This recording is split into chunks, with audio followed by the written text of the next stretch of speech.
Bonjour à tous, ça y est, on attaque la suite de l'évolution du samouraï dans les mangas.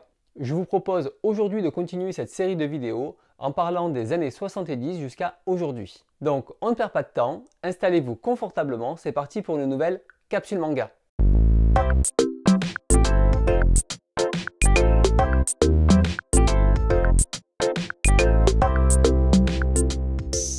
Dans la première partie, j'avais pu retracer des années 20 jusqu'aux années 70. Donc cette vidéo est la suite de la première, donc je vous invite à voir d'abord la première vidéo si ce n'est pas encore le cas. Dans la précédente vidéo, je m'étais arrêté aux années 70 avec l'arrivée de Lone Wolf and Cub. Et pour comprendre, j'ai pu faire une vidéo dédiée à ce titre, sans spoil, pour comprendre les influences, les thématiques, mais aussi l'impact du titre. Et si ce n'est pas encore fait, je vous invite à aller voir cette vidéo et j'espère que celle-ci va vous donner envie de découvrir cette série. Nous étions arrêtés au moment où le Jidaimono était en pleine révolution et les années 70 allaient être une période phare pour le genre. Le samouraï est passé d'une imagerie de justice pour passer à celle du rebelle. Mais qu'en est-il de la suite? Revenons en 1971, Shotaro Ishinomori est toujours de la partie. Et là, il sort son adaptation de Miyamoto Musashi, inspiré du roman La pierre et le sabre. Le manga est disponible chez Kana. Après Lone Wolf and Cub, le duo Koike-Kojima va continuer à enchaîner les succès, et notamment avec Samurai Executor en 1972, une série en 10 tomes. Il y a même un lien avec Lone Wolf and Cub, donc autant profiter du succès de la première partie. Petite pause cinéma, et à cette période, on ne rechigne plus à montrer de façon moins glorieuse les grands mythes. Par exemple, la série des 6 films consacrés à Miyamoto Musashi, réalisés par Tomu Uchida. Et les studios japonais, comme la Toei, utilisent de plus en plus d'éléments d'exploitation. Ils ajoutent de la nudité frontale, pas mal de gore, afin d'attirer un public qui commence à se lasser des films en costume à l'ancienne. Par exemple, Lady Snowblood, sorti en 1973, un an après le manga. En fait, le public se tourne petit à petit vers le film de Yakuza réaliste. Et la Toei, par exemple, multiplie les productions de ce genre. L'immense succès de la série Les Combats sans code d'honneur débutait en 1973 par Kenji Fukasaku, le réalisateur de Battle Royale, qui en fait une œuvre en totale adéquation avec son époque. En réalité, le Jidaimono est peu à peu relégué à la télévision, comme on peut le voir en 1973 avec la série Lone Wolf and Cub, et un petit peu plus tard avec la série de Zatoichi. Côté manga, ça fait un moment que le genre représente des héros masculins avec des samouraïs en déperdition. Comme pour le cinéma, le manga va essayer de proposer des personnages féminins comme personnages principaux, mais aussi en apportant de la nudité. Kazuo Kamimura proposera son héroïne en 1972, Lady Snowblood. Série que nous avons évoquée juste avant par son adaptation au cinéma un an après. Dans ce manga, on suivra la destinée imposée d'une tueuse professionnelle. Ce manga fait partie aussi des fortes références pour le film Kill Bill de Quentin Tarantino. Et le manga a été publié chez Kana. En 1973, Shotaro Ishinomori proposera sa version avec Scarlet Bird. Et même un an après, il proposera sa suite Scarlet Bird 808. Donc l'histoire est un petit peu pareille, on suit l'histoire d'une tueuse implacable. Après Ishinomori, c'est un peu comme Tezuka, il est toujours dans les bons coups. Dans les années 70, il va aussi y avoir une autre évolution dans les récits de Jidaimono. Pendant longtemps, très centré sur les personnages principaux, on va voir fleurir de nouvelles œuvres qui vont être surtout des récits d'époque, où les samouraïs ne seront qu'une composante de l'histoire. Pour exemple, le très long manga de George Akamiya qui dessine Aguregumo en seulement 112 volumes, qui a commencé en 1973 et qui s'est fini qu'en 2017. Dans ce manga, on va suivre le quotidien d'une famille qui préfère s'amuser, et je pense qu'en 112 volumes, ils ont eu le temps de bien profiter de la vie. Shotaro Ishinomori est en très grande forme et il revient en 1974 avec le manga Kozoryu. C'est l'histoire d'un tueur à gages qui, suite à cette rencontre, va découvrir sa destinée. Et le manga a été publié chez Kana. En 1976, le duo Koike et Kojima continue sur sa lancée et proposera 3 séries. Haruga Kita en 1976 qui fait 12 volumes. En 1978, ils enchaînent avec Azonomon en 20 volumes. C'est un assassin qui doit protéger Ieyasu Tokugawa et il fait partie des unificateurs du Japon à la période Sengoku. Et cette même année, ils vont lancer Nijite Monogatari, un manga en 110 volumes qui s'est arrêté en 2003. C'est une œuvre qui va pas mal évoluer avec pas mal de personnages principaux et qui sera plus ou moins sérieuse ou légère selon le moment. Mais on reste toujours dans le Gekiga, et ce Gekiga qui s'oriente vers des scènes de nudité voire de sexe. En 1979, on va pas oublier le vétéran Hiroshi Hirata qui dessinera Satsuma, l'honneur des samouraïs en 6 volumes. C'est tiré d'une histoire vraie qui relate l'humiliation d'un groupe de samouraïs. C'est sorti chez Akata Delcourt et leur histoire est assez terrifiante. Et parmi tout ça, j'ai noté une petite exception. C'est le manga Funji Tashi de Minamoto Taru, publié en 1979. Et c'est une série comique en 30 volumes qui a plein de persos en SD et qui reprend les grandes périodes de l'époque. Comme on a pu le voir parmi tous ces exemples, les années 70 continuent à évoluer. Soit on a des samouraïs en personnages principaux, mais aussi avec des personnages féminins, on essaye des séries comiques, ou alors le samouraï est relégué au second plan avec des récits d'époque. En parallèle, il y a toujours des films et des séries télé, et le samouraï est souvent représenté comme sérieux et réaliste. Mais l'érotisme, de plus en plus présent, n'arrive pas à revitaliser le genre. Et tous ces titres, ils restent pour un public adulte, et les enfants, pendant ce temps-là, ils se sont tournés vers des nouveaux héros. Ça peut être des robots géants, des héros en costume, ou alors des héros du quotidien dans lesquels ils peuvent s'identifier, comme par exemple des mangas de sport. Et ça va s'accentuer dans les années 80. Les années 80 vont montrer un désintérêt du genre par le public. Ça se justifie aussi puisque ça fait 20 ans qu'on propose des récits à la même époque avec le même style graphique. Il faut dire que les exemples que je prends dans cette vidéo ne représentent pas la quantité de la production du moment. Et on se doute bien que quantité ne veut pas dire qualité. En même temps, on ne peut pas faire que des chefs-d'œuvre. Le Gekiga, faut dire qu'il commence à être un peu graphiquement dépassé, ça fait 20 ans de publication intensive, et en plus le genre commence à être associé à des œuvres violentes et érotiques. Et tout ça, automatiquement, ça lasse le public. Alors attention, il y a toujours des titres qui sortent dans les années 80. Hiroshi Hirata sort 3 titres. En 1980, il va sortir L'incident de Sakai, qui relate l'opposition des Japonais et des Français autour d'une exécution injustement ordonnée. C'est sorti chez Akata Delcourt. Il continuera en 1983 avec le manga Koruda Sanju Rokei en 8 volumes. Et en 1987, il sortira L'argent du déshonneur. C'est sorti chez Akata. Pour les autres auteurs connus, comme Osamu Tezuka, lui, va s'intéresser à son arrière-grand-père. En 1981, avec L'Arbre au soleil, publié en 8 tomes, il va relater, de manière romancée bien sûr, comment son arrière-grand-père a ouvert un centre de vaccination contre la variole. C'est un récit qui est d'ailleurs passionnant et ça a été publié chez Tonkam. En 1986, c'est Ikigami Ryoichi, donc l'auteur de Crying Freeman, qui s'associe avec Kudo Kuzuya. Ils réalisent tous les deux Nobunaga en 8 volumes. Et ça reprend l'histoire d'un autre unificateur du Japon, Oda Nobunaga. Et bien sûr, notre célèbre duo Koike et Kojima continue sur la lancée et par exemple sortent le manga Kai no Tora Takeda Shingen en 1987 et qui fait 6 volumes.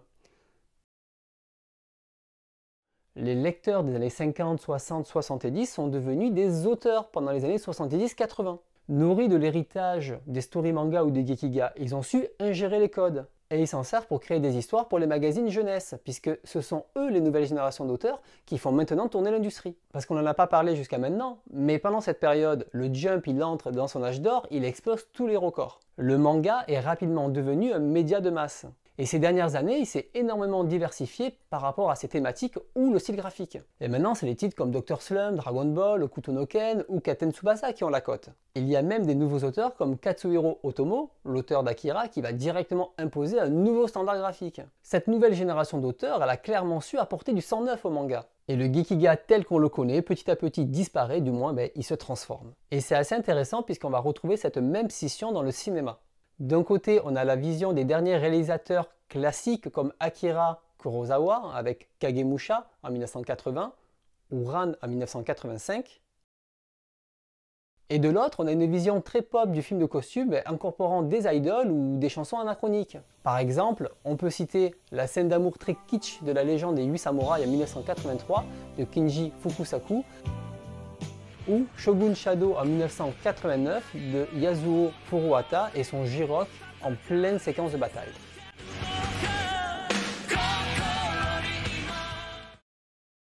Nous sommes à la fin des années 80 et au début des années 1990. Comme on peut le voir, le samouraï il passionne beaucoup moins les foules. Mais c'est pas pour ça qu'il a dit son dernier mot. Il va revenir sur plusieurs formes, mais surtout, il va essayer de conquérir un nouveau public qui a été très longtemps délaissé depuis les années 60, la jeunesse. La première forme, c'est sur celle de l'humour. Il faut dire que dans les années 80, les histoires qui étaient légères, humoristiques ou débilement drôles ont été assez nombreuses dans les magazines. En 1988, on va voir débarquer Yaiba, une série en 24 volumes. Elle a été dessinée par Aoyama Gosho, le père de Détective Conan. Et c'est l'histoire de Yaiba, un jeune garçon vivant dans la jungle où son père le prépare à devenir samouraï. Et la série a été publiée intégralement chez Soleil. Ou encore en 1990 la série Nijihiro Togarashi qui a été réalisée par Misoru Adachi. La série fait 11 volumes et on découvre Chichimi qui a 7 frères et sœurs et tous sont la cible d'un assassin. La série a été publiée chez Glénat. La deuxième forme, ça serait la shonenisation des histoires. Cette fois, les histoires, elles ont clairement un but d'être distrayantes. On oublie le réalisme et l'important c'est l'action et le charisme des personnages. Il faut des histoires avec un but passionné et des combats dantesques. Saupoudrer un petit peu de romance, mais pas trop, ça reste pour les garçons. Et vous l'avez compris, les codes du shonen marchent plutôt bien avec l'image du samouraï. Et les auteurs se font plaisir en nous proposant des héros intrépides, en fantasmant sur leur capacité au combat ou leur capacité physique. Leur but c'est de proposer des œuvres plus faciles d'accès et adaptées à un public en quête de divertissement. Pour exemple, en 1994 de Nobuhiro Watsuki qui est Kenshin le Vagabond. C'était d'ailleurs ma première série de samouraï. Ça va raconter en 28 volumes comment Kenshin, un sabreur hors pair, maintenant devenu pacifiste, va être rattrapé par son passé. Et ça a été publié dans plusieurs éditions chez Glénat. Et en 1999, une série de 38 volumes qui est Samurai Deeper Kyo par Kamijo Kamimine. La série a été publiée chez Kana. Alors, je vais le placer ici, c'est une petite exception, c'est le manga Kaze Ikaru qui a été dessiné par Watanabe Takeo entre 1997 et qui s'est terminé en 2020 et qui fait quand même 45 volumes. Alors je dis exception parce qu'en fait il a été classé dans les shoujo, mais comme on est dans les mêmes tranches d'âge, j'en profite d'en parler maintenant. La troisième catégorie, c'est l'adaptation pour un public jeune adulte, c'est-à-dire les seinen. Ici généralement on a des histoires plus sérieuses, plus réalistes mais aussi plus violentes. On peut presque dire que cette catégorie se rapproche au plus de l'esprit des mangas des années 70 avec leur héros plus nuancé mais avec un dessin actualisé. Par exemple en 1994 on va retrouver L'habitant de l'infini par Samura Hiroaki en 30 volumes. Et ça raconte l'histoire d'un samouraï immortel qui se retrouvera à protéger une jeune fille en quête de vengeance. Et ça a été publié chez Casterman dans la collection Saka. Ou encore en 1999 avec la sortie de Vagabond de Takehiko Inoue. Il nous offre une revisite du mythe de Miyamoto Musashi dans un graphisme sublime. Actuellement la série est en pause, elle a 37 volumes et c'est publié chez Tonkam. Et pour finir dans les années 90, il y a toujours des vétérans. Par exemple en 89, il y a la série Eroyoma en 23 volumes, qui a été dessinée par Yu Koyama et Tetsuya Takeda. En 93, on ne va pas oublier Hirata, toujours là, avec Plus forte que le sabre. Une série en 3 volumes, et ça a été publié chez Akata Delcourt. Et je terminerai avec un dernier exemple avec la série Ayumi de Yu Kodama, qui a été publiée en 1995. Une série qui fait quand même 48 volumes. Et c'est Azumi, une assassin hors pair qui va devoir survivre dans un monde sans morale. Et cette série est aussi adaptée en série de films. Pendant les années 90, on va pouvoir aussi constater que le système des magazines est très bien rodé. Le public jeunesse est demandeur de suivre leur héros le plus longtemps possible, et même s'il y a eu de très longues séries dans le passé, on voit que la taille moyenne des séries est bien plus longue, de minimum 30 volumes. Les années 90, comme on le voit, ne manquent pas de succès, et nous, en France, on a pu connaître ça dès 1995 avec L'habitant de l'infini. On arrive aux années 2000 et ces 20 dernières années, c'est le signe de la diversification. Le marché exploite toutes les voies possibles et nous sert du samouraï à toutes les sauces. Ça, samouraï. L'image du samouraï pourrait être très bien déformée, modifiée, raillée ou sublimée selon l'auteur. Elle se mélange avec la pop culture et les tendances actuelles. Ça va être compliqué de tous les citer, mais je vais essayer de vous donner quelques exemples. Par exemple, le mélange de culture avec le hip-hop. En 2004, Shinichiro Watanabe sort Samouraï Champloo. Ça mélange hip-hop et Shambhala. À la base, c'est une série d'animation, mais ça a été adapté aussi en manga, en 2 volumes, publié chez Soleil.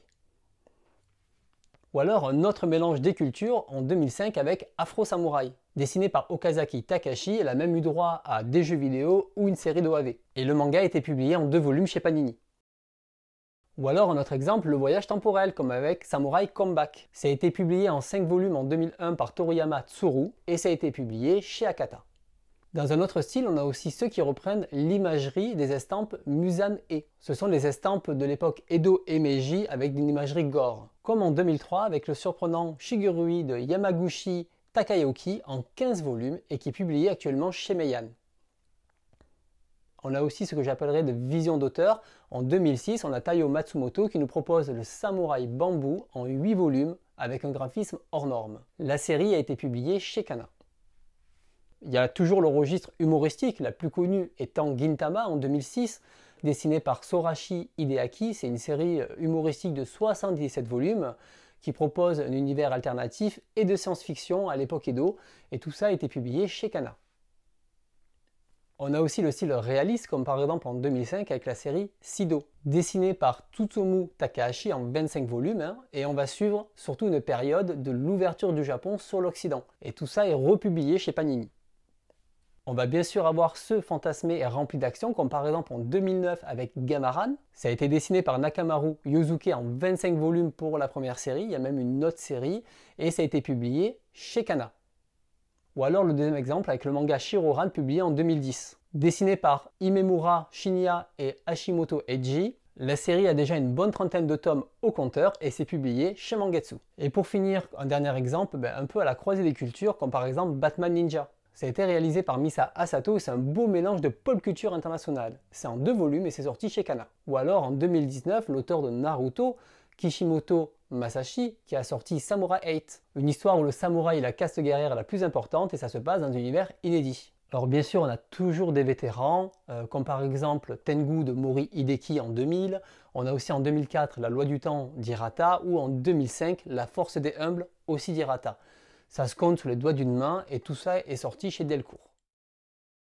Depuis les années 2010, les mangas centrés sur les samouraïs se font déjà plus rares. Mais ça peut s'expliquer par l'absorption de son image par la culture populaire mondiale. Peu importe l'univers, le style ou le genre du manga, le samouraï peut être partout et sous n'importe quelle forme. Il n'a plus vraiment besoin d'être représenté directement, on peut retrouver son avatar dans presque n'importe quel manga grand public. Le samouraï, au final, il est représenté par l'épéiste de votre manga favori. C'est devenu un personnage indépendant, décorrélé de son univers d'origine, mais qui n'a pas perdu son héritage. La simple vue d'une paire de katanas ou de sabres nous rappelle immédiatement toute son imagerie guerrière et son héritage culturel.